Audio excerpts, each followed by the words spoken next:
डायन की क्या पहचान होती है, ये किस प्रकार से किसी को अपनी गिरफ्त में लेती है, ये एक महत्वपूर्ण जन उपयोगी जानकारी मैं आपको दूंगा माँ कामाख्या माँ शनि दरबार के माध्यम से। तो चैनल को लाइक कीजिए, सब्सक्राइब कीजिए, बेल आइकन को दबाइए और बिना वीडियो को आगे बढ़ाए इस जन उपयोगी बात को ध्यानपूर्वक सुनिएगा।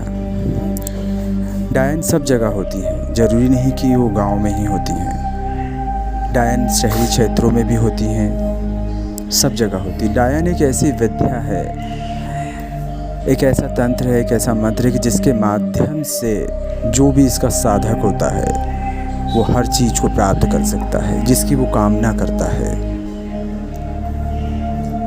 जब डायन किसी बच्चे को देखती है तो अपने एक विशेष मंत्र का प्रयोग कर गहरा सांस ले लेती है। बस वो बच्चा डायन की गिरफ्त में हो गया। फिर शुरू होता है डायन के तंत्र और मंत्र का खेल। इसमें डायन उस बच्चे की आटे की एक पुतला बनाती है, उसे बाकायदा कपड़े पहनाती है, नहलाती है दूध में डुबो के और तमाम तंत्र क्रियाएं करके उस बच्चे को यातनाएं देना शुरू कर देती। ये पूरा खेल शुरू होता है अंधेरी की 14 से, यानी पूर्णिमा तिथि से ठीक पहले, और उजाली की 14 अमावस की रात इसका अनुष्ठान हो जाता है, पूर्ण आहुति हो जाती है।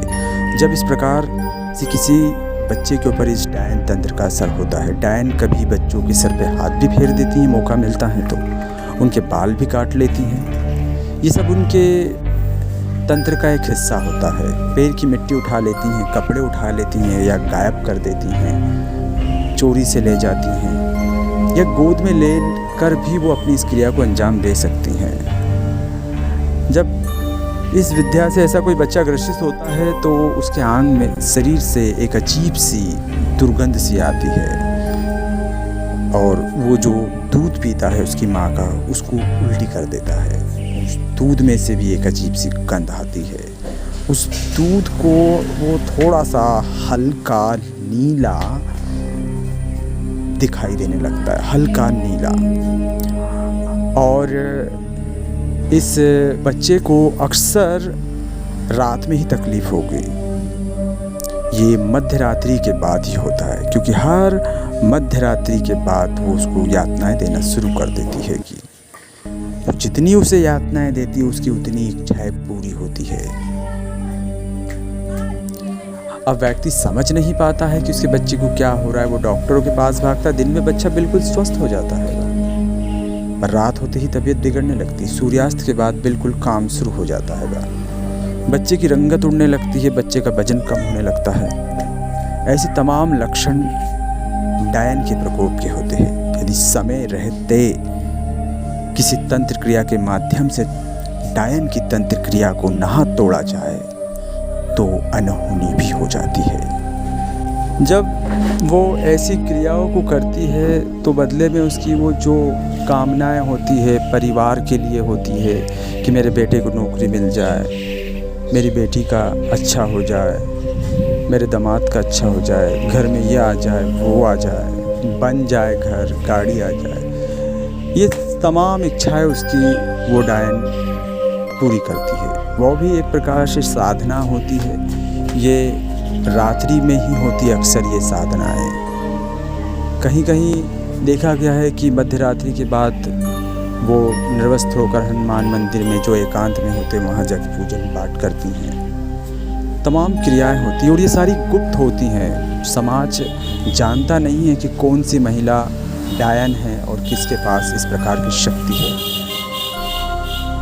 कोई भी दैवी शक्ति सिर्फ जानकारी देती है और उसका निवारण करती है। वो कभी नहीं बताती कि ये महिला डायन है या ये डायन है या इसके पास डायन तंत्र है, क्योंकि दैवी शक्तियाँ समस्या का निवारण कर देती हैं। और कभी कभी दैवी शक्तियाँ उनकी विद्या को पूरी तरह से बांध देती हैं ताकि वो किसी आम जनमानस को नुकसान न पहुंचाए। माँ कामाख्या मसानी के दरबार में ऐसी समस्याओं से बचने के लिए सुरक्षा धागा दिया जाता है। ऐसे कई बच्चों को माँ के दरबार से नया जीवन मिला है, जिनकी आस तक छोड़ दी गई थी।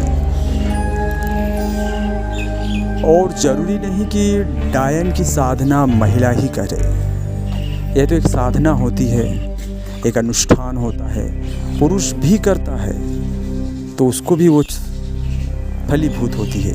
ये कहा जाए तो सफल होने का एक शॉर्टकट है, पर मैं ये कहना चाहूँगा कि हर शॉर्टकट बहुत गलत रास्ता ही होता हैगा।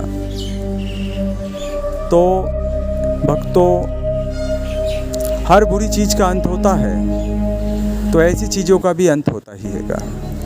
यदि किसी को ऐसी दिक्कत हो, परेशानी हो, तो डिस्क्रिप्शन में माँ कामाख्या मसानी दरबार का पूरा पता है और मोबाइल नंबर भी है, संपर्क कर सकता है। किसी के बच्चे को यदि ऐसी प्रॉब्लम हो तो संपर्क कर सकते हैं।